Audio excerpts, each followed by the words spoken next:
In school, my teachers used to say I'd either end up a millionaire or behind bars. Arguably, I'm neither, but this is Every Trade, Behind the Build, episode 64.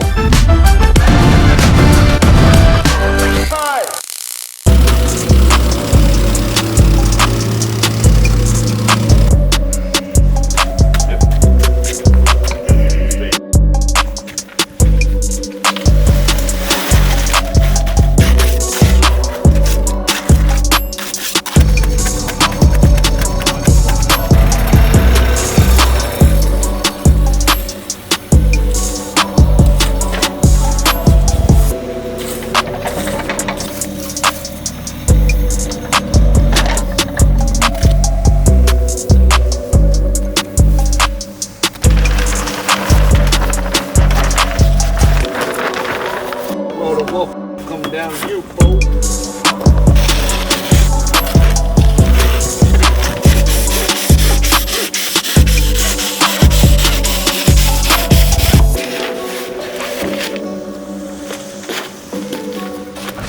Right, I'll move this back on the van, boys. In a bit I'll do that.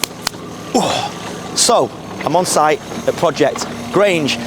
What I've decided, I really want to try and bring you this build bit by bit. Now I know that a lot of you guys will know how to build extensions. I know a lot of you, that's what you do for a living. But I remember when I was starting out, yeah, obviously I'd learned all the theory and I'd read the books and I'd been on site with my dad and I knew a bit, but there was so much I didn't know. So I used to basically just consume YouTube. People like Tony from Build with A&E, them boys, which is great because I speak to them now. Roger Bisbee from Skill Builder, what a guy he is, he did everything. And I remember he did like a mini series where he documented a full extension build and I used to love it. I learned so much from that. So I think I'll try as much as I can is bring you the stages of this build bit by bit, cut with what Hollywood shoots when he comes down here pretty much every day. So I think we're going to be able to show you this bit by bit. What I'm going to do now, I'm going to show you around what we're doing at the moment. However, I'll try my hardest to be as detailed as possible. I'll try my hardest to remember and get the right information, but don't roast me if I get something wrong because I've got a lot to remember. So come with us. So we're at the slabbing stage, which basically means Adam and Eve and Mike have brought it up to damp-proof course. This is ready for the damp-proof course to come in, so now we will slab it.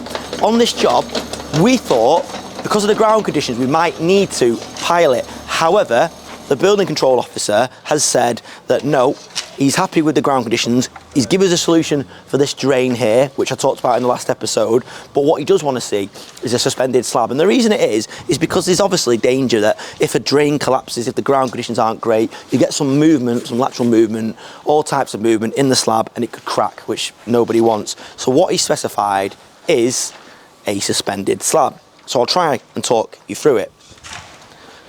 In most slabs, you will literally get your stone in, you will bind it up with sand, your visqueen, your insulation, your concrete. That's a pretty typical slab. However, in this one, he wants to see mesh. Adam, remind me, what mesh is this? A393. So this is A393 mesh, which basically, it's rebar welded together, but it's a different thickness, it's all different thickness. So he's happy with this. We've had an engineer design it. I'll put the detail on now, and that hopefully should give you a bit of an idea of how this build-up is. So the only difference is it's a normal build-up, but this mesh comes in and it also sits on the inner course of brickwork, and that is why we call it a suspended slab. So it's basically to stop that movement and hopefully prevent any cracking. This drain here, what the building control officer has come up with, he said he's happy for us to go over that. We've basically encased all the pipe work, as I mentioned in the last episode, in concrete, but he wants us to put an inspection chamber here. So if there's ever a blockage there, it can be rodded there. What we do in situations like that, we don't try and tell the building control officer what should happen. We come up with ideas and he'll say, I'm happy with that, why don't you do that? If you work with your building control officer, they're the expert, they know the regs inside and out. They're not always the best to work with, but who we work with, they're on site, they're pro progress, they're pro build, and they've come up with a solution that's right for us because no two builds are the same. So yeah, the boys cracking on with this slab. When's concrete booked for? Monday. Monday with the Ray boys. So by the end of Monday, this will be slabbed up. And you boys are going to 𝗕𝗨𝗟𝗃, aren't you? Yeah. Oh, you bet you're buzzing about that, aren't you? So what's happening here, let me know if you need me to lift that for you boys. What's happening here is Adam and Eve are putting in a footing here at midpoint through the extension because the engineer wants to break up this steel run here. So there's going to be a big structural opening here. We're having a column here that's going to get lost in a wall here, and in here is a blockwork wall. That's right, Adam? Yeah. Going up to first floor level, which essentially will break up the floor joist as well, won't it, I imagine? As well, that gives, no, because they'll run that way, won't they? Which way the floor joist running? Yeah, they're shortest span. Shortest span. So yeah, we're putting a pad in here, which engineers design, and a foot in here, which is not as deep or as wide as obviously the cavity walls, because they don't need to be. It's only carrying pretty much a lightweight. It's blockwork, and it's concrete block, but it's not a lot of weight, is it? So it doesn't need to be as deep or as big, does it? Nope. So yeah, so that's gonna go. So what's the detail here when you're gonna slab? Are you gonna slab right up to it? You're gonna build your wall, then finish that slab off. How are you gonna do it? So we'll get the wall in. Yeah. And then we'll do the build up to the wall. Yeah. And then come straight over the top of it. Right. Okay. And then you go up when it's done. Yeah. And build off of that. Yeah. So essentially that'll support the slab as well. Yeah. It's quite a big knot for it, but we've just been talking with the boys there that engineers basically over-design everything. Like Adam said before, things that they built, Adam said he was on site 25 years ago when he was 2. So, but basically, what things were built 25 years ago are still standing now. Victorian houses are still pretty much standing now, yeah. Building regs change, steels just get bigger all the time, but people need to think, got to lift these, haven't they? So it's a good job I'm here, isn't it, to help lift them. Anyway, I'm getting off. So another change that happened with the building regs update of last year is that insulation's been beefed up. So it used to be that you put 100 mil in the slab, sometimes 75. I mean, some slabs don't have any insulation in, but now this job's been specified for 150. What happens is basically the architect or the technician, because this is one of our designer builds, Thomas has gone away, spoke to someone to work out what the overall EPC rating needs to be, what the thermal efficiency, what the U values need to be. And essentially we've had to come up with 150. The problem is, when you're designing, is it's a bit of a suing culture, and it's all about getting insured and being insured, that everyone is terrified of being sued. So everyone over-engineers things, which is great, but what no one's really considering is that the cost that has to be passed on to the customer, and also how hard it is sometimes to build. I mean, there's so much work gone into this slab. There's columns everywhere that engineers designed arguably didn't really need.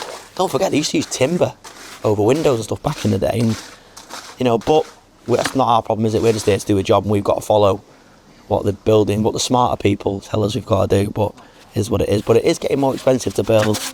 Definitely. I mean, look at that. That's right. Houses sweat. That's something else that's not really being considered. You know, you have all this information, all this insulation, and houses and timber can sweat. You know, you've really got to think about ventilation.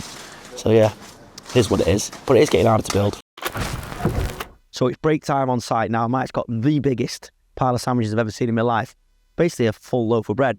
Over in Liverpool, Alex is going to take you around Project Adelaide #2, which finally we're able to get some manpower on and make some progress.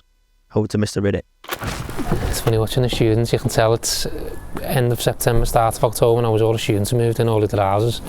It's just funny watching them try and park. You can't park to save their lives. Some of them are off the curb, on the curb, everywhere. And back and forth, trying to do a manoeuvre, trying to get in. But yeah, so anyway, we're back on Project Adelaide 2.0, but not 2.0, but 2.0 in the projects. There's like 6.0. And the lads are cracking on inside. Dad and lad Ross and Ray are doing their bits. They're on a bit of a break, because they're going to start putting steels in, and we'll talk about a few other little things as well. So let's go and see how we're getting on. Twist one? Yeah. Yes. When did you get it? The other week. I was looking and thinking, is it a twist nail one, or is it? I was looking at the twist nails then, I was thinking, what are they? So it was 600 quid to buy. Yeah. I thought, mate, you'll just like that, fly through it. So Ross was investing in a little bit of kit there. I was looking at it then, I picked up, thought, oh yeah, what is it? I was questioning myself whether it was going to be, it looked like a second fixed nail gun, or it was the twist nail gun. And it's a twist nail gun, innit? So you got to think how many twist nails go into a joist hanger. Where's a joist hanger? So you can see what a typical joist hanger looks like, and you'll see obviously Ross has put a couple in for now, but you can imagine there, what's that, 2, 4, 6, 8, 10. There's 10 just on one side, so there's 22 on the bottom. There's 22 times you're going to have to get a hammer and a nail and bang it in, or a Swiss nail. And the amount of joist hangers there is, you know, can be a bit time consuming and loud as well. And you can always ruin your fingers. I remember I used to do it and I used to hate banging it and whack my thumb. Annoying, innit? So now Ross got one of these, love these. Look at this now, it's like proper health and safety, isn't it? Got the glasses on. He's got the ear defenders on. Where's my ear defenders? And then you can do one of these holes here that haven't been done. Whoa!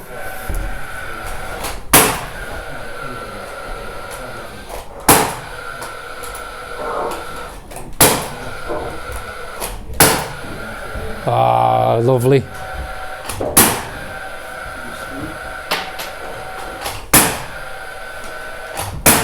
Here we go, here's Dad. Here's Dad. Hey? Come on. And you told me 600 quid? Worth its weight in gold. You've got to think how long it takes to bang with the minimum or by hand. And the pain in your thumbs. It's a all day. It's a nightmare, isn't it? What's the job for one person at home, yeah? Yeah, that's what I mean. Whereas that there, belter. Job for an apprentice.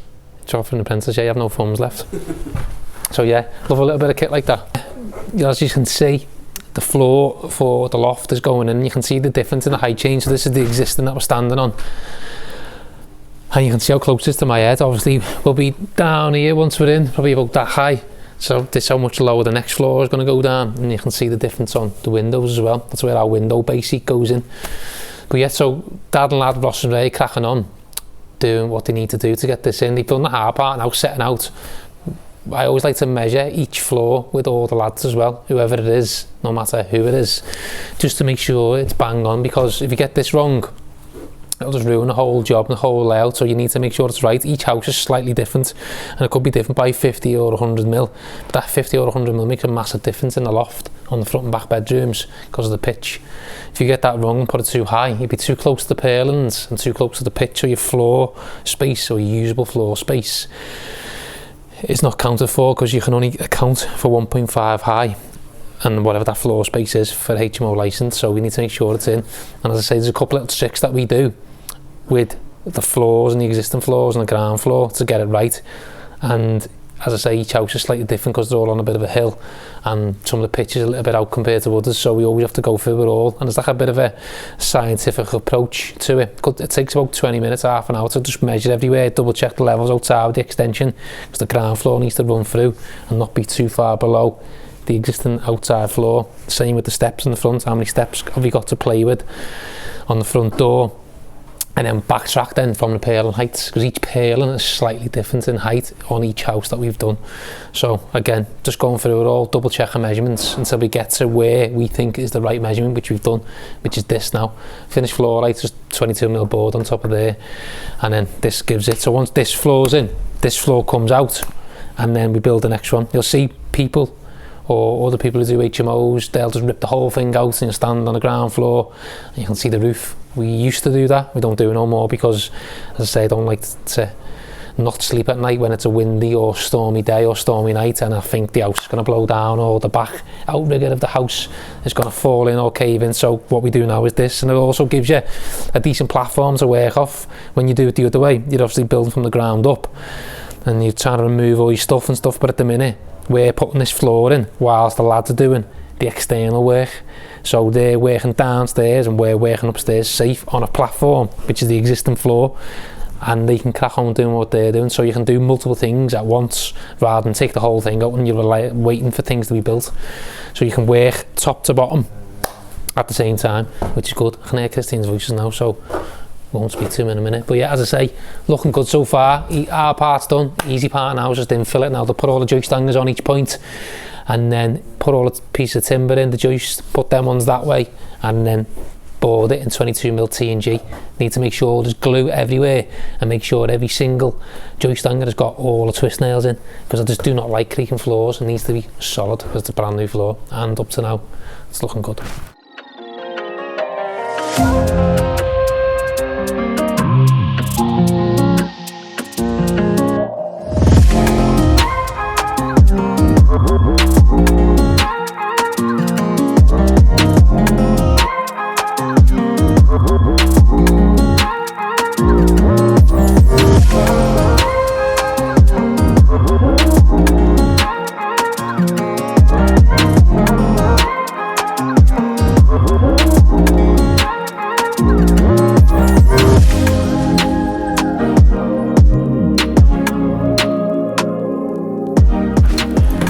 So a little bit wet because it's been lashing down. But the foundations are being poured now.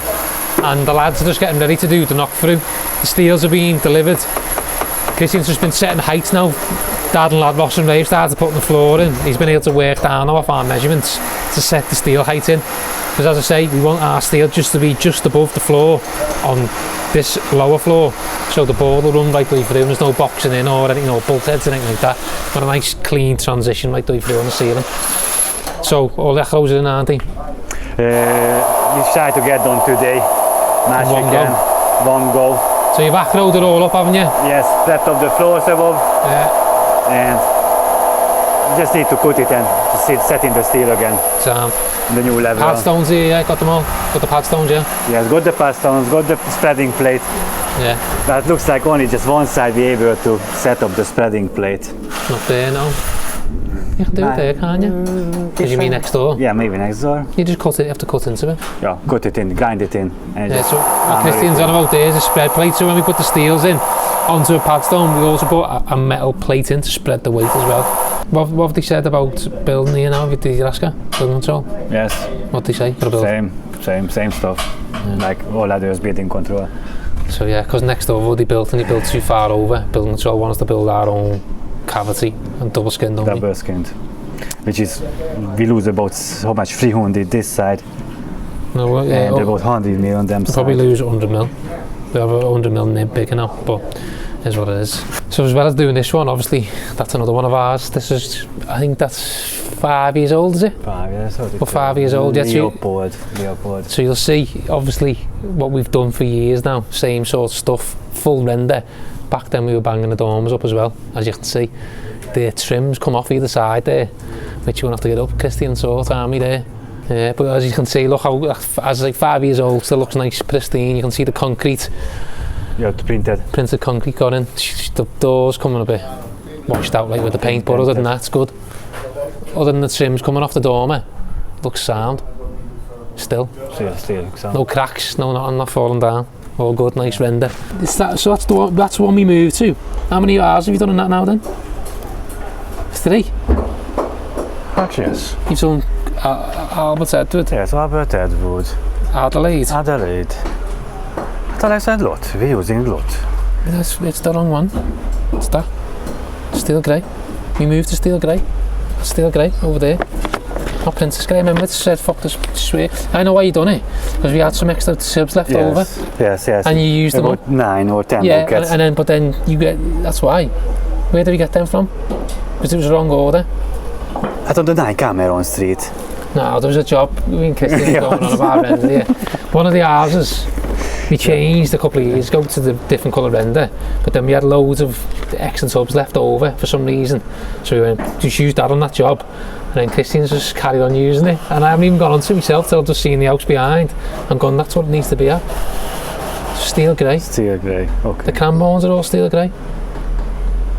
Because I remember that steel grey. Steel grey. Not Princess. Okay. Steel grey. How many did I done? So he's done 3 Looks like houses 3 now. houses now. The wrong colour. A previous colour. Well, the old colour. What colour? So he's done floors that are wrong. Remember the floor you done? Both. We picked the floor covering, which we always put on our bite, so we put like a brown one in. And Christy put a white one in. But in the last 5 years time, only 3 mistakes, not bad. What was the third? Kitchen. Picked the wrong kitchen. So we always go for an inspect kitchen. And I come in, it was fitted, done. He picked the wrong colour kitchen and worktops. Got a little update there, loads of progress going to go happen on this job. Feels as though we're getting back in front on our own stuff because we've finished a lot of client work. Now Christian's happy because he's focusing on our stuff and not focusing on client work. You don't like it, do you?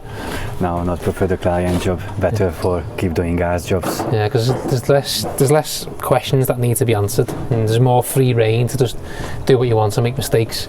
Pick your own floor and pick your own kitchen, pick your own render. You haven't got to ask a client, you can just go and do it, can't you? Like that, yeah. So anyway, we're not on your back over to Chris. You'll remember from last week's episode I talked about the glass being smashed in my 𝗚𝗥𝗘𝗔𝗧 and it being really expensive to replace. And quite a few people said, why didn't you replace it with perspex or plexiglass? And you know what, that's actually a pretty good idea. However, I love this machine and I feel like it'd be a bit of an injustice if I didn't the proper glass in. We've actually got it there, it needs to be fitted. Dale, it's on Dale's long list. However, I'm a bit scared to fit it because someone will probably break it again.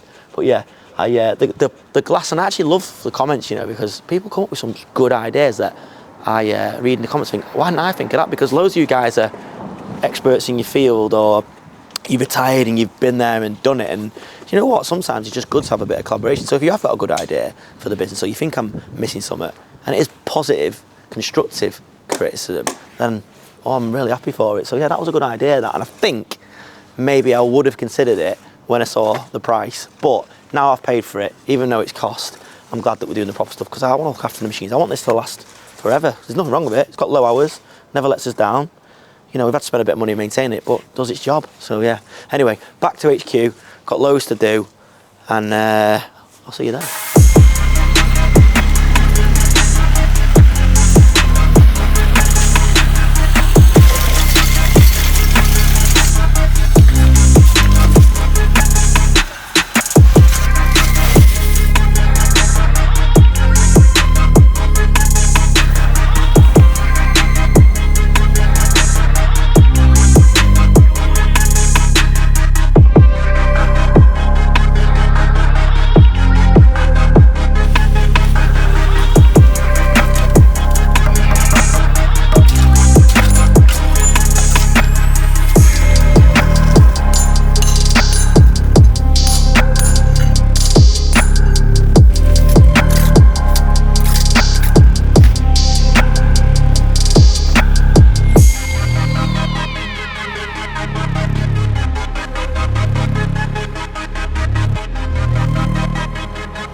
So, back at HQ, got a busy day ahead of me. So, to be honest with you, this week I've had that much going on, I don't know whether I'm Arthur or Martha, but one foot in front of the other. I've just noticed on our software, the boys, led by Bizzle in Abersock, are smashing it, and there's steel going in, which I think we're on week 2 of starting proper now. So, that team does not mess about. It's hard to know what's going on when 200 odd miles away we've got a full team working. You know, ideally we'd like to be there going every day. We'd like to take the camera and get Hollywood there every day, because it's a really nice chunky project. It's 2 apartments into 1 mega house. It's got a really healthy budget, and the client's got some very, very good taste. So we'll try and get there when we can. KTM went early this week and shot a little bit on his phone, and we want to share everything with you guys. So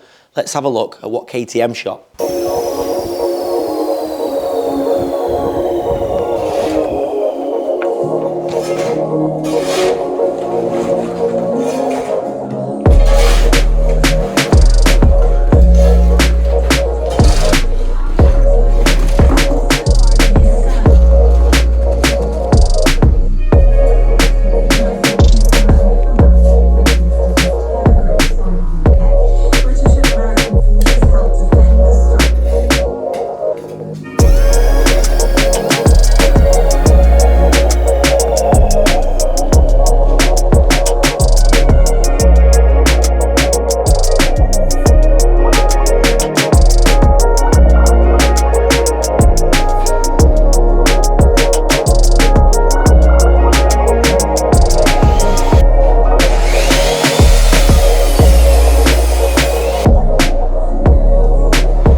So yeah, what we might do is get some time-lapse cameras there. I know you can get like 24-hour ones to film, because there's loads. We're doing an extension there full back to brick. As you can see, loads of steelworks, a really tasty job in a lovely area. The guys, we rented them an Airbnb sort of house to stay in, and they said it sleeps 6, but one of the rooms is in an outbuilding.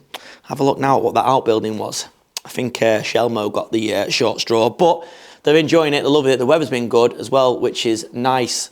So the weather has also been okay in Liverpool, I believe. Not that means anything to the boys and girls at Preferred because they're working inside, but it is getting mega busy. We've been spending money on the website and leads, done a lot of social media marketing for Preferred Joinery. It's taken a while, but we're finally seeing the benefit. We're also nearly finished on Tony from a second time I mentioned this episode, Tony from A&E's project. So hopefully when that's due for installation, we'll take you down there and show it being installed as well. But over to Alex and Preferred for a little update. So look at this now, proper professional YouTuber.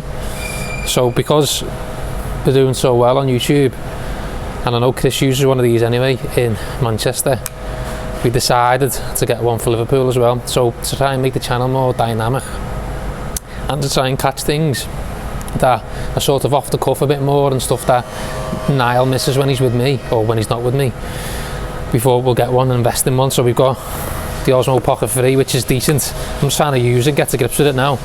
Niall's trying to put me in the right direction because, as with everything, all the gear, no idea. And as I say, we're just going to try and have a go, try and use it. What I want to try and do is week to week is use it when the days when Niall's not with me. So if I'm on site or if I'm in here and I can see something that's decent, I'll get a little bit of footage, maybe a little bit of myself talking to camera, just so we can add it into the weekly episodes, just to add a little bit more dynamic feel to the video, a bit more rawness to it, so you can see what we get up to. So it's a bit more like a vlog come documentary style. And as I say, just so you can try and see a little bit more behind the scenes, because I like that stuff. Like when you're seeing John, the old school landlord, it was just by timing that we seen him that day. But most of the time I bump into quite a few people, so I might just start filming. Probably just get the camera out on the slide, because they're so small, no one even knows you're filming them when you're like that. So yeah, and we'll see how we get on. I mean, we might not use it every week, but I'm gonna try and use it. Now I might look at the footage and think it's not good enough, but we're gonna try and utilise this as much as we can, and probably a couple of little time lapses as well. The lads doing a little bit of work, some time lapses that we've already took this week, which you'll be able to see. So yeah, so today in Preferred, there's a few things going on quite quiet at the minute, the lads having a bit of a break. But we've got stairs that Richard's made, which we'll talk about. The door that I keep talking about that I haven't shown you is worth showing now, so we'll go through that. Tony's A&E order's ready to go, so we'll roll through that as well. And the lads are just up the top, just working through the next job to come through. So let's see how we get on. The A&E construction order for Tony, all the sashes have all been knocked up, ready to be sprayed now, so all the final bits of filling, sanding and all the little gaps have all been completed. The lads have been working hard on these to make sure they go out right and bang on, because once these leave the factory now, when they come back we need to be doing minimal touch-ups, because it just won't look right on the paint. So when it comes back we put the bead on and we put all the glass and stuff like that. There will be little bits of touch-ups we need to do, but we want to try and minimise that as much as we can and do all the prep, or as much prep as we can before it leaves. So this is ready to go. You see all the beads there, full length going out, so the lads will spray them. The lads will put stickers on the side, which you can probably see there, just over the numbers, because they're all numbered, so we know which sashes go in which box. Otherwise when it comes back the lads won't know where they're going. We're forever measuring, trying to get it right. So we put a little bit of masking tape over, so when the lads spray it they'll be peeled off, and you won't see that side anyway, but we will still touch it up once it's in the right box, because they're all internal. But we still will paint it, just so it's got a cover and a paint, two layers.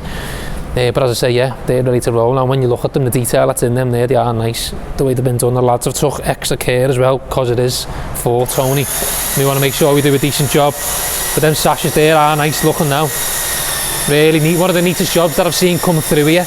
And as I say, because it is getting sprayed, they've made sure, and you'll see all the little gaps, just like the little details there, because when you spray it all the paint will just sink. So to make sure they've gone through everything 2 or 3 times over. So yeah, we're just waiting for them to be picked up now, took to another factory to be sprayed, and then they'll come back to us. They're going to pick the boxes up on a separate delivery.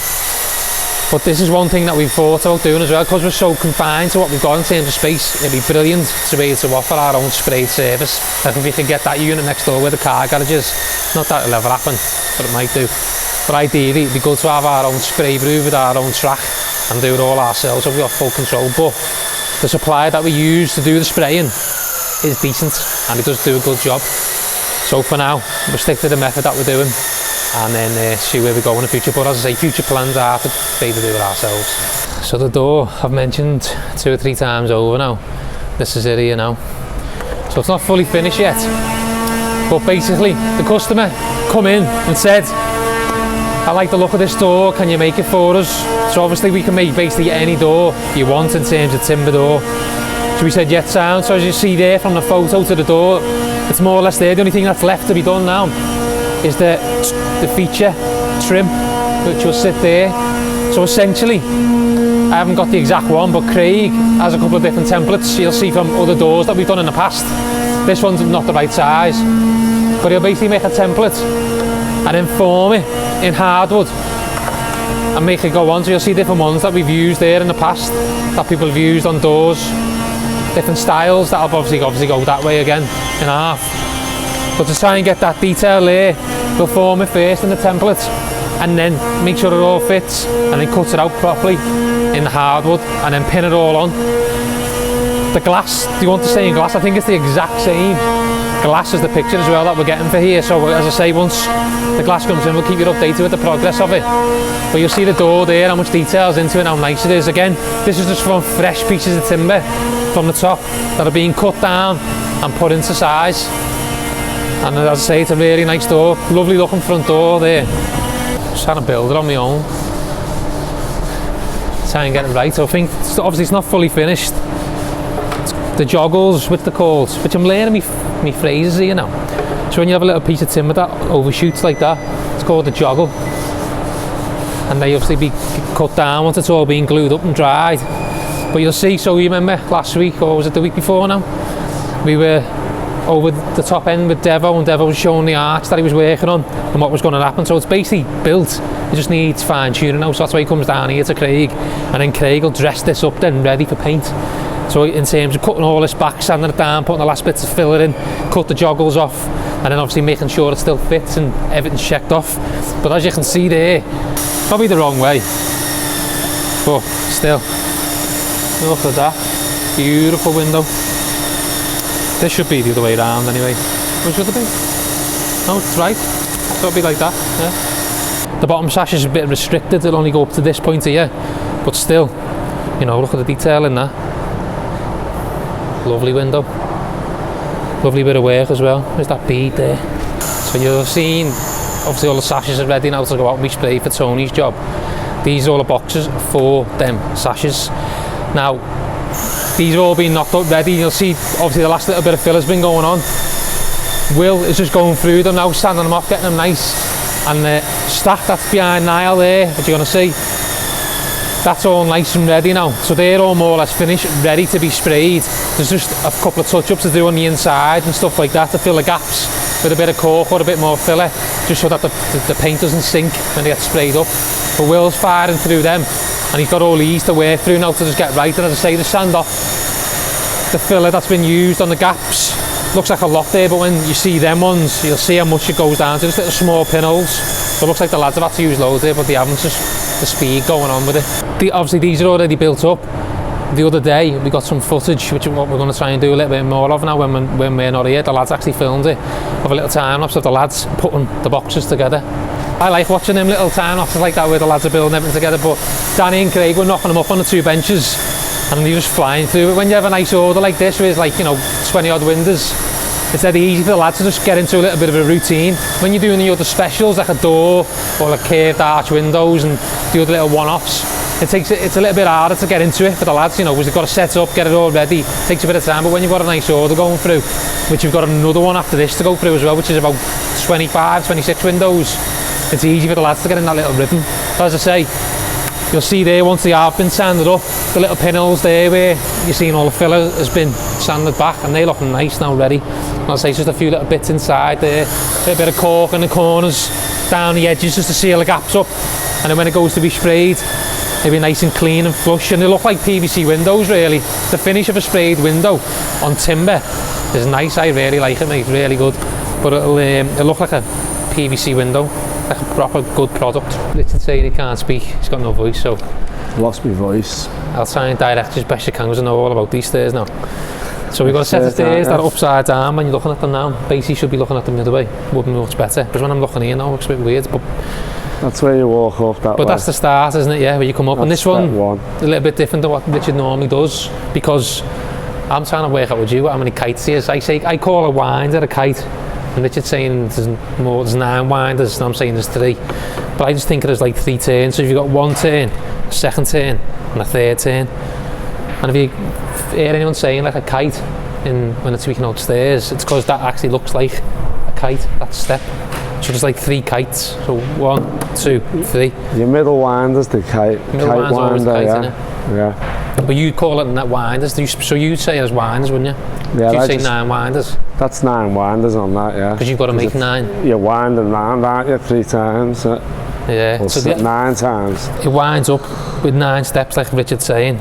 But what the difficulty is getting that first bit, because you basically got a set of stairs that starts and comes back on itself before it's even gone up. So the whole turn is straight away, innit? That's why when there's 6 winders together, I've got to make a bigger newel. It's like Oh, yes, that's wide, 130 isn't it? wide to take all the winders. Because you'll start notching in there. That's when the 6 winders are together. Yeah, so when you have like a U-shape, what do you call a set of stairs that goes up and back? A U-shape set? Well, It's like a half landing sometimes, isn't it? well, it depends how many winders are in it. Like a 6 winder. Yeah. I just call it a 6 Yeah, you winder. say 6 winder, don't you? People can call it like a spiral staircase or something. So that depends how thick that's going to be all the time then, doesn't it? Yeah. Which is like a basically Well, double if newel. the 6 winders are together, it's generally a double newel. Yeah, so that's like just 3 less. 4x2s together, that isn't it? Looks like. Yeah, a little bit less like, but yeah, it's like 128 wide by 90. Yeah, so you'll see obviously it's all built up, ready.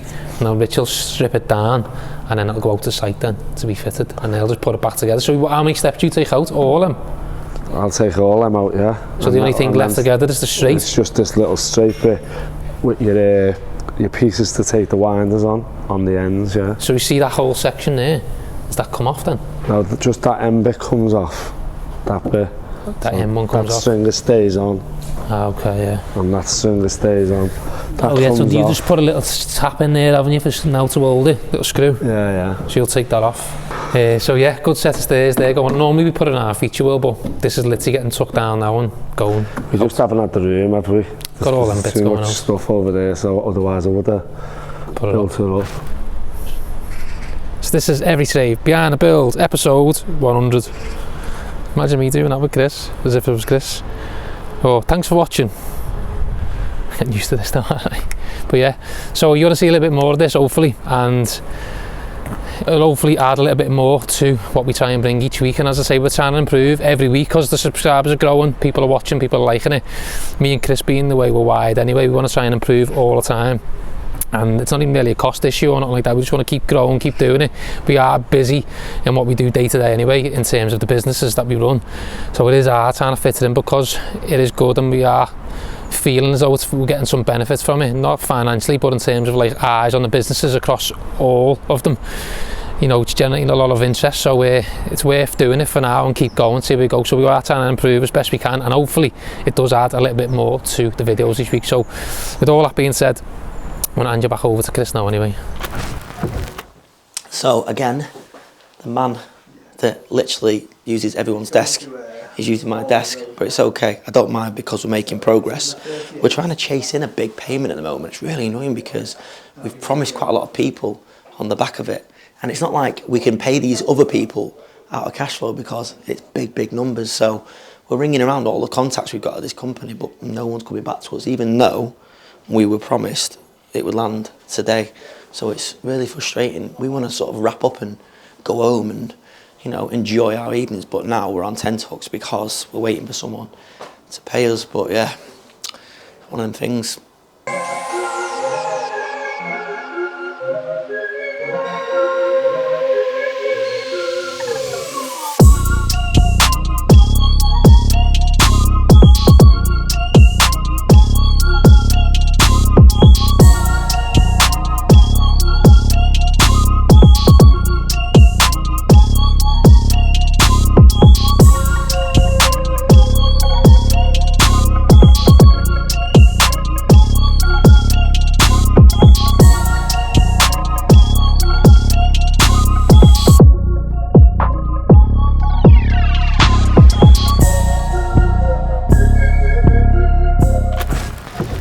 So I must be mad, because this is our latest purchase, a 6-wheel grab truck. Now, why did I buy it? So, definitely the grab and aggregate side of the business are getting busier. The baby grab is out probably a couple of days a week. The 8x4 is out all day, every day, which is amazing. And the tipper is now coming into service. But this came up from somebody that I know locally who I trust, who's really reputable in the area. He called me and said, are you after a cheap grab truck? And obviously I said yes, but then he told me it was a 6-wheeler. Now, those that know about grabs, and I didn't, and I'm still learning, will tell you that obviously the mainstay is the 8x4 configuration. On that you can get 15, 16 ton. But there's quite a few grab operators that will tell you the way to do it and the way to actually make money is by operating 6-wheelers, because you'll get a lot of people calling and saying, I need a grab, can I have a grab please? We get it all the time in the office. And then we send out a grab and they might only have 10 ton, but they'll pay and are willing to pay for a full load. Now, I'm not saying be immoral or anything like that, but there will be opportunities to send out this, only get 12 ton of muck away, but get paid essentially for a full load. So, arguably, I didn't need it, we don't need it. However, I think it was an opportunity not to be missed. We paid £20,000 plus VAT for this. I sniffed about, I asked about, with the low kilometres and the specification this has got, handy for the airport here, as you know, the specification that it's got, it's probably worth about 30, 35 retail. So yeah, really, I could sell it tomorrow and make money. It's been on long-term contract hire to the local council, and I know because I've got contacts in there, they look after their fleet. So this has got very low kilometres, like I've said, an amazing service history. It has literally been serviced every 3 months. It's been looked after really well. We've got full oversight of all of it. I also know the person that used to drive it. So I've done my research. It's got a couple of little bits that we need to sort, but yeah, I'm pretty made up with it. And yeah, I've got a DAF. I know people like to go one manufacturer, but the baby grab's a DAF, and that, touch wood, has been great for us. So yeah, the guys that have driven it said it's mint. It looks mint externally. Obviously, we're going to wrap the cab. It's Euro 6, so if they ever bring the emission zone back into Manchester, they tried a bit ago and it, you know, everyone got together and it never happened. It got cancelled at the last minute, even though we've still got all the cameras up. But it's Euro 6 ready, so we've got that. It's got the weigher on it, so it's got scales, a decent crane, no issues. I got a DAF mechanic to come in and give it the once over with Dale. He plugged it in. It's got a little issue, small, it's going to cost me about £1,000 to fix, no problem. It's got 11 months MOT, I think. So yeah, I'm absolutely made up with it. Like I've said to you in previous episodes, I'd love to buy all new trucks, but it just doesn't stack for us because we haven't got that workload yet. I think once we get into the bigger projects and we've got things in the pipeline, then maybe we can look at getting bigger trucks, because that's, I believe, you get what you pay for. However, this is what, yeah, 9 years old, but it's in great nick, and hopefully it will look after us for a long, long time. So now we've got 5 HGVs in the fleet. Although I think if you come round here, Hollywood, I think what I'm going to do is say goodbye to our wannabe recovery truck project. Now, I bought this on a bit of a whim. Dave from D&J Project sent it to me, and you know what? We paid good money for it, the right money for it, should we say, and there's absolutely nothing wrong with it. It's a great little truck, and it would come in handy, but you know, the recoveries we've had, we've just been subbing out, and we're getting it at a good price, and I've just got to be realistic. It's on the operator's licence, so really, it's taking up a slot that truck can have, and we just haven't got enough use for it, and Dale hasn't got the time to convert it into a recovery truck, so I think I'm gonna sell it. It's a great flatbed, it's great for plant. I think you can take up to 4 ton on it. It's really tidy. It's obviously already been sprayed black, which is great. It's got ramps with it. The actual winch is nearly brand new. So yeah, I think I'm going to get rid of that. So I'll probably put that on eBay or Marketplace next week. But if you're in the market for a cheap little flatbed stroke recovery truck, whatever, give us a shout and I'll see what I can do for you. It's been given the once over by Dale already, so we know it's in pretty good nick. So yeah, the fleet is growing. I've got a couple of vans in as well at the moment. I need to decide what I'm going to do. Don't know if you remember this van with this Matty Smiling Hollywood, little altercation with a post, but we won't go into that. It needs to be sprayed, but it's in use. KTM's using it at the moment. So yeah, that's the old welder Faber van here.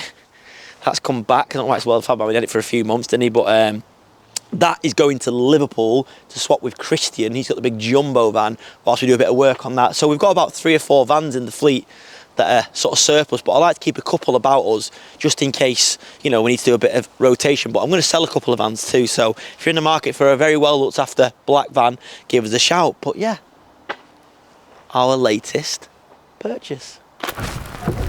So just took a call then, quite interesting, from my uncle who I started the company with, Uncle Paul. He's now a QS, done really well, working for a big contractor.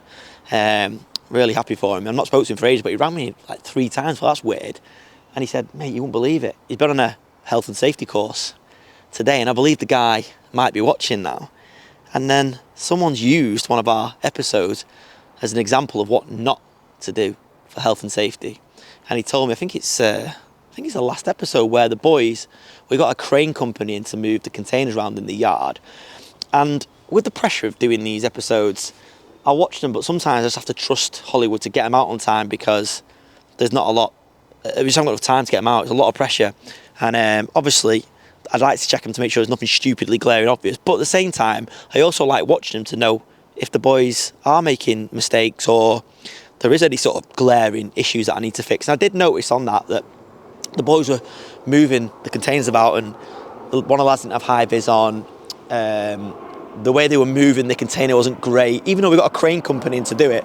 Anyway, my uncle's been on this health and safety course today, and the guys used us as an example of what not to do. So if you're watching, I want to say thank you, because it has been brought to my attention. I'll be doing something about it. You are right, it wasn't great. If I'm honest, there's a few things in this company that we need to address health and safety wise. We have got a zero tolerance approach towards it. We issue all the guys with PPE. When they come to us, we make sure they've got boots, hard hat, high vis, specs, gloves, and also we give them a handbook and we show them, you know, what we expect of them. They sign it and we keep a record here. We've not always done that, you know, but we've had it for the last few years. However, it's one of them. We've got, 12 sites on at the moment and the yard. You turn your back, people don't put a high vis on or they don't wear a helmet. It's annoying, or a hard hat. It's really annoying. As the owner of the company, my neck is on the line if someone gets hurt or injured. And not even that, I just want people to go home to their families and have a lovely life. I don't want anyone getting hurt or, God forbid, worse on our sites. And also I don't think I do very well in prison. So yeah, it's not great, but it's interesting. I'm not sure if I like the idea of us being used as an example of how not to do it. It also shows the reach of the channel. But yeah, thank you very much, Mr. Health and Safety Guy. I will take your criticism on board. That's it for another episode of Heavy Trade Behind the Build. Hope you liked it. Another varied episode. Probably not as much on site stuff as we wanted to. Not been able to get down the yard in this episode. I know some of you guys love the yard. There's ongoing developments for the yard. At some point, when I can, I'm going to bring them to you, but it's stressing me out. And it's meant I've really had to work on nothing but that behind the scenes all week. But that is yard life. That is business life. Have a great rest of the weekend. Enjoy it with your families. Get rested up, because next week, all of us, me and you guys, are going to have a massive week and we're going to smash it. See you in the next one on Wednesday, then Sunday, then Wednesday, then Sunday. Home time.